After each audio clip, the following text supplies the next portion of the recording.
Biokonversi BSF merupakan metode pengolahan limbah organik yang murah dan sederhana. Hanya memerlukan larva lalat BSF untuk menguraikannya. Pemilihan lalat jenis ini bukan tanpa alasan. Selain kemampuannya mereduksi limbah, lalat BSF bukanlah vektor pembawa penyakit, sehingga aman dipelihara.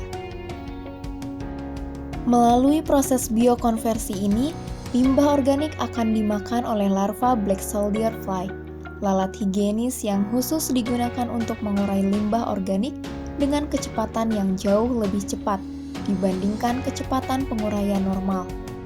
Setelah limbah organik tersebut habis diuraikan oleh maggot, maggot dapat dijadikan sebagai pakan ternak, pakan ikan, hingga pengganti protein berkualitas terbaik.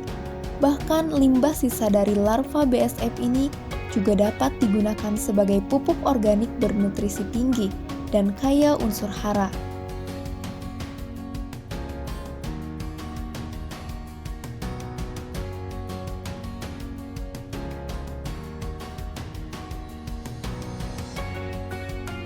Selain digunakan untuk pakan ternak, maggot ini sebagian dijadikan bibit. Untuk pembibitan, larva-larva prepupa dipindahkan ke tempat berbeda sampai menjadi pupa.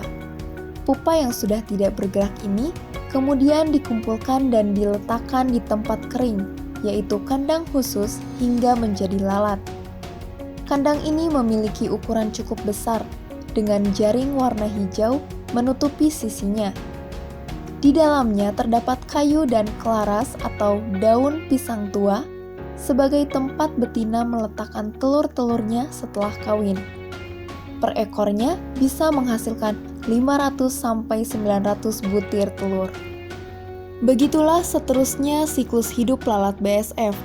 Lalat jantan akan mati setelah kawin, lalu lalat betina akan mati setelah bertelur dengan jumlah yang banyak.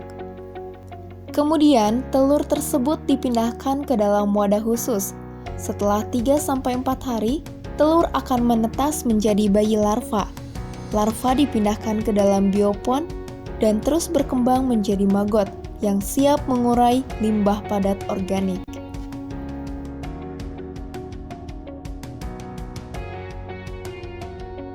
Lalu, apa sih Pak keuntungan dari budidaya maggot itu sendiri? Keuntungan budidaya maggot yaitu selain dapat menjaga dan melestarikan lingkungan, maggot juga bisa dijadikan sebagai pakan alternatif bagi ternak, sehingga pertumbuhan ikan dan ayam sangatlah bagus karena maggot memiliki kandungan protein yang relatif tinggi. Maka dari itu, marilah kita budidayakan maggot karena dalam prosesnya pun tidak perlu memakan biaya yang sangat besar, tidak perlu air, tidak perlu listrik, dan sampah organiknya pun bisa kita dapat dengan mudah dari masyarakat sekitar.